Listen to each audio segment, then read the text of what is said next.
Today the patient has become a raw material for the medical industry.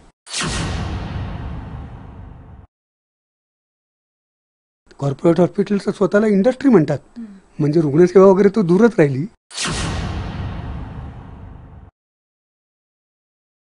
तुम्हाला मी 10-15 taste लिहून देतो आणि तुम्ही पॅथॉलॉजिस्ट आहेत, मी रेफरिंग करणार आहे. आपल्यात प्रायर अंडरस्टँडिंग आहे की ज्याच्यावर डॉट आहे त्यात फक्त करायच्या. स्वतः डॉक्टरी पेशात असूनही डॉक्टरांच्यातल्या भ्रष्ट कारभाराला चव्हाट्यावर आणणाऱ्या या दोघांचे भयंकर अनुभव डिसेंटिंग डायग्नोसिस या पुस्तकात मांडलेत.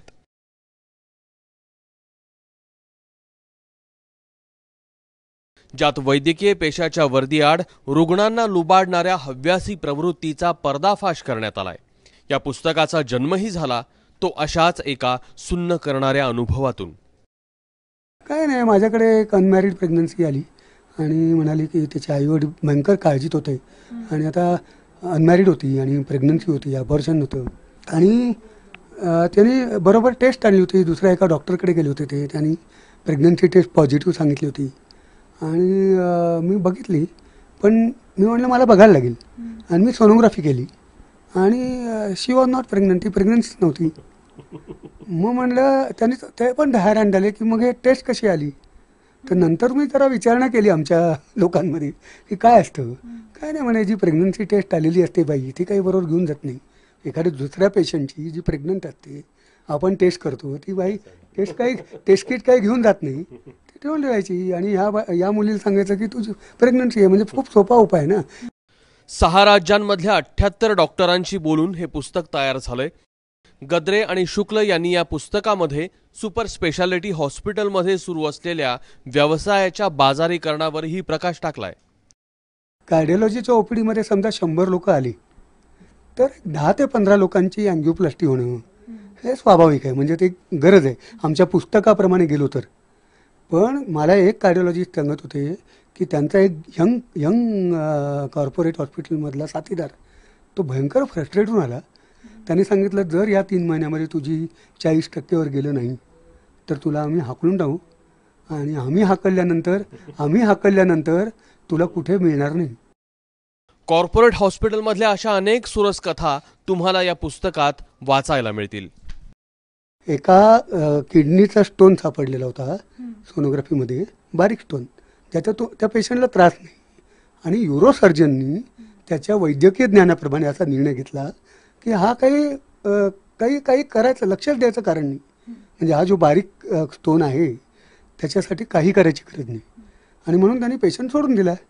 पण एक हायफाय MBA माणसं ठेवलेली असतात फायनान्ससाठी आणि तो एक यंग माणूस त्याला येऊन झाडायला लागला की तुम्ही हा रेव्हेन्यू घालवला, चांगला व्यवस्थित स्टोन दिसत होता, तुम्ही ऑपरेट का नाही केलं. त्यांनी त्याचा त्या क्षणी राजीनामा देऊन तो बाहेर पडला. रुग्णांना लुबाडण्यात फक्त डॉक्टर्सच नाही तर पॅथॉलॉजिस्टचीही त्यांना साथ असते. धक्कादायक बाब म्हणजे तुम्हाला सांगितल्या गेलेल्या अनेक तपासण्या या अनेकदा विनाकारणच असतात असं या पुस्तकातून समोर आलंय. इंडस्ट्री एकदा झाली की इथे गुंतवणूक होते आणि गुंतवणूक झाल्यानंतर त्याच्यावर रिटर्न्स हवे असतात आणि रिटर्न्स जेव्हा हवे असतात तेव्हा तुम्ही पेशंट ह्याला so the patient becomes a raw material for this industry. Today the patient has become a raw material for the medical industry. Doctor 10 test लिहितात, त्याच्यातले 4 टेस्ट होतात, 6 टेस्ट केलेच जात नाही, पण उरलेला तर नॉर्मल रेंजमध्ये रिपोर्ट देऊन मोकळे होतात, खर्च पण नाही. म्हणजे तो सिंक मध्ये टाकला जातो. अच्छा, म्हणजे ते सिंक मध्ये फ्लश होतात blood. It is not tested at all. काय करणार, त्यातही डॉक्टरची टक्केवारी ठरलेली असते.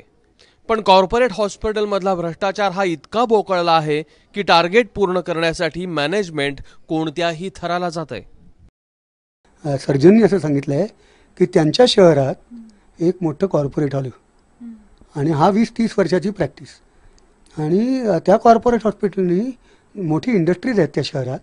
त्या शहरातल्या इंडस्ट्रीतल्या या आपल्या युनियन लिडर्सची त्यांनी संधान बांधलं, ह्युमन रिसोर्सची संधान बांधलं आणि असं कंपल्शन केलं की रिएम्बर्समेंट हवी असेल तर फक्त कॉर्पोरेट हॉस्पिटलमध्ये जायला पाहिजे. ही फक्त काही उदाहरणं होती, पण अख्खं पुस्तक वाचलं तर देशभरातल्या डॉक्टरांमध्ये बोकाळलेल्या भ्रष्टाचाराची मुळं किती खोलवर आहेत याची प्रचिती येते. अर्थात सारेच डॉक्टर असे नसतात.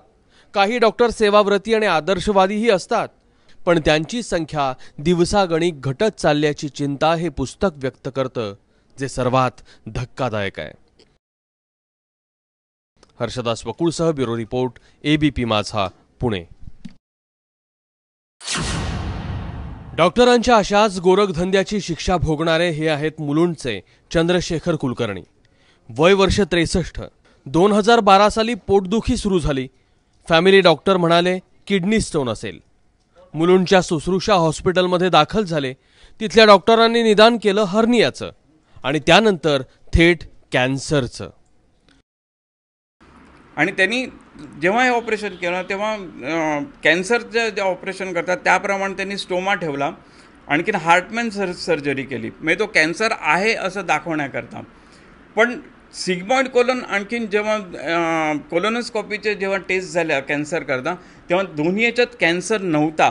हे नंतरच्या रिपोर्टमध्ये आलं. मुलुंडमधल्याच हिरामंगी या ट्रस्ट हॉस्पिटलमध्ये गेलो. तिकडे डॉक्टर राजन सेठ हे जनरल सर्जन आहेत. त्यांनी जेव्हा मला चेक केलं ते म्हणाले हे ऑपरेशन करण्याची जरूर नव्हती. चुकीच्या उपचारामुळे कुलकर्णी कोमात गेले. मृत्यूशी झुंज सुरू झाली. कशी बशी मृत्यूला मात देऊन चंद्रशेखर जिंकले, पण त्यानंतर सुरू झाली अनंत काळाची डॉक्टरांसोबत लढाई. जनरल सर्जनना आम्ही भेटलो आणि त्यांनी सांगितलं अजून 4 महिने तुम्हाला मी हात लावू शकत नाही ना तुमचं ऑपरेशन करू शकत. त्याप्रमाणे त्यांनी त्याच वेळेस आम्हाला 2-3 लाखाचं हे कोटेशन दिलं. आणि जेव्हा मी ते 2-3 लाख म्हटलं की अगोदरच ह्या 2 ऑपरेशनचा 12 लाख रुपयाचा खर्च झाला, पुन्हा हा 3 लाखाचा खर्च, तर काय करायचं म्हणून आम्ही ट्रस्टमध्ये जायला सुरुवात केलो. अक्षरशः आम्ही सकाळी निघायचो डबा वगैरे घेऊन आणि फुटपाथवरती बसायचो. हाजी अल्लीसारख्या इथे ते 2,000 रुपये दे, कोणी 5,000 रुपये दे, कोणी 750 रुपये दे, असे करत करत पैसे आम्ही 98,000 रुपये आमच्याकडे जमा झाले. डॉक्टरांच्या नफेखोरीची आणखी एक पीडित श्रेया निमोणकर. माझ्या गर्भपिशवी काढत असताना माझ्या दोन्ही मूत्रनलिकांना इजा झाली आहे आणि त्याच्यामुळे आतमध्ये कुठेतरी लघवी लीक होत राहिली आणि म्हणून माझ्या किडण्यांवरती पण प्रेशर आलं. या सगळ्या दरम्यान या डॉक्टर मॅडम माझ्याकडे, मी जसं डिस्चार्ज मिळाला हॉस्पिटलमधनं, सायन हॉस्पिटलमधनं, तसं त्या माझ्या घरी आल्या. मला माफी मागितली. मला त्या म्हणाल्या माझं चुकलं, आमच्या लक्षातच आलं नाही कसं झालं वगैरे, आणि तुझं मी काहीतरी देणं लागते, मला थोडा वेळ दे असं सांगून त्या गेल्या. आणि मला त्यांनी दुसऱ्या दिवशी फोन करून सांगितलं तुला काय करायचं कर, तू माझं काहीही वाकडं करू शकत नाहीस. गेल्या 6 वर्षांपासून डॉक्टरांच्या निष्काळजीपणाची शिक्षा भोगणाऱ्या श्रेया निमोणकर यांची कहाणी प्रत्येकाच्या काळजात सर्र करणारी आहे. मेरी बच्ची मेरे लिए जब भी टिफ़िन लेके आती थी,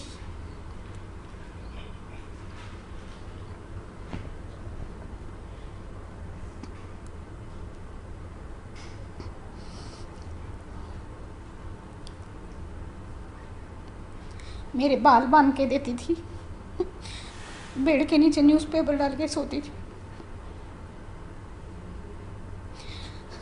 मेरे हस्बैंड बाहर लेडीज़ वार्ड के बाहर चटाई डाल के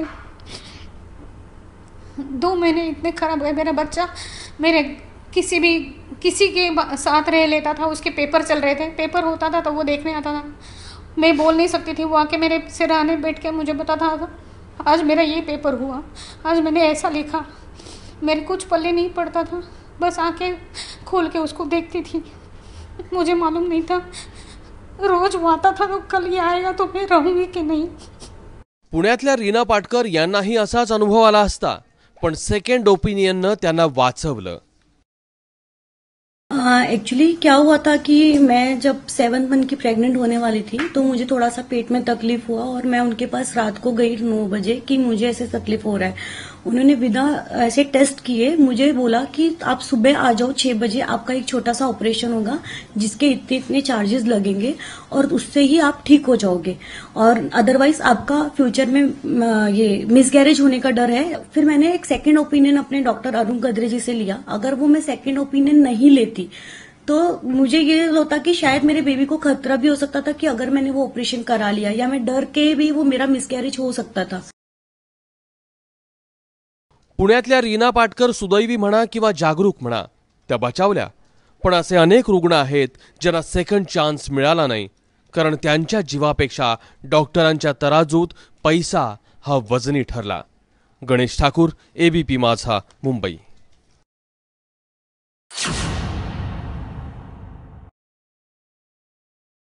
गंगोत्री आहे जे प्रायव्हेट मेडिकल कॉलेज आहे, तिथे जर दूषित झालं तर त्याच्यानंतरची पूर्ण गंगा दूषित होणार.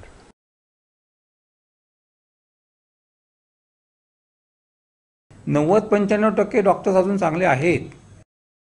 नगद नारायणासाठी रुग्णांच्या जीवाशी खेळ करणाऱ्या डॉक्टरांना आवरणं कठीण नक्की आहे, पण अशक्य नाही. डॉक्टर शुक्ल आणि गद्रेंच्या डिसेंडिंग डायग्नोसिस या पुस्तकात त्याचंही उत्तर आहे. आता या आपल्या देशामध्ये पहिल्यांदा वेगवेगळे असे डॉक्टर्स, त्यांचे नेटवर्क्स, काही जे आरोग्य हक्कांवर काम करणारे किंवा आरोग्याच्या मुद्द्यावर काम करणारे नेटवर्क्स, उदाहरण मेडिको फ्रेंड सर्कल, जनस्वास्थ्य अभियान, हे सगळे एकत्र आलेत आणि आम्ही एक नॅशनल कोएलिशन, एक राष्ट्रीय पातळीवर एक आघाडीसारखी केलेली आहे की आता मेडिकल काउन्सिल ऑफ इंडियाचं पूर्ण रिऑर्गनायझेशन व्हायला पाहिजे. याचं खरं म्हणजे पुनर्जन्मच व्हायला पाहिजे. नाही, माझं असं मत आहे की ज्या काही चुकीच्या गोष्टी मेडिकल क्षेत्रात आहेत त्या चुकीच्याच आहेत आणि त्या ताबडतोब बंद व्हायला पाहिजेत, असंच माझं मत आहे. पण ह्याच्यामध्ये समजा 100त 1 किंवा 2 डॉक्टर्स जर करत असतील तर समाजाचा त्याच्याकडे असा दृष्टिकोन राहतो की सगळेच डॉक्टर्स तसे आहेत. 90-95% डॉक्टर्स अजून चांगले आहेत आणि त्यांच्यामुळे आपली इथे लोक, नाहीतर त्याच्यामुळे आपली हेल्थ इथे चांगली आहे. पण खरंच हे चित्र बदलायचं असेल तर लेखकांना कठोर कायद्याची गरज वाटतेय. सगळ्या खासगी रुग्णालयांवर नियंत्रण ठेवण्यासाठी क्लिनिकल एस्टॅब्लिशमेंट्स ॲक्ट असं एक मसुदा ॲक्च्युली महाराष्ट्र सरकारने तयार केलेला आहे. त्याच्यामध्ये एक पूर्ण भाग आहे रुग्ण हक्कांचा, की खासगी दवाखान्यात रुग्णांना कोणकोणते हक्क मिळू शकतात आणि मिळायला पाहिजेत. हा मसुदा तयार आहे, पण अनफॉर्च्युनेटली काही प्रायव्हेट डॉक्टर्स, सगळे नाही पण काही प्रायव्हेट डॉक्टर्स याचा विरोध करतायत. महाराष्ट्रामध्ये clinical establishment act with patients rights, रुग्ण हक्कांसकट हे महाराष्ट्रामध्ये लागू व्हायला पाहिजे. तर ही पूर्ण परिस्थिती बदलण्यासाठी एक महत्त्वाचा एक पहिला पाऊल होऊ शकेल.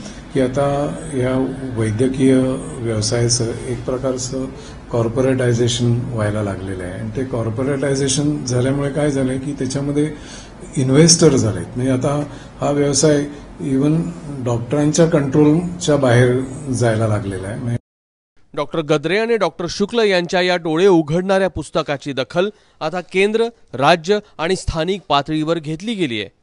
पण खरी गरज आहे ती संवेदनशील मनांची, निस्पृह रुग्णसेवेची आणि रुग्णांच्या जागरूकतेची.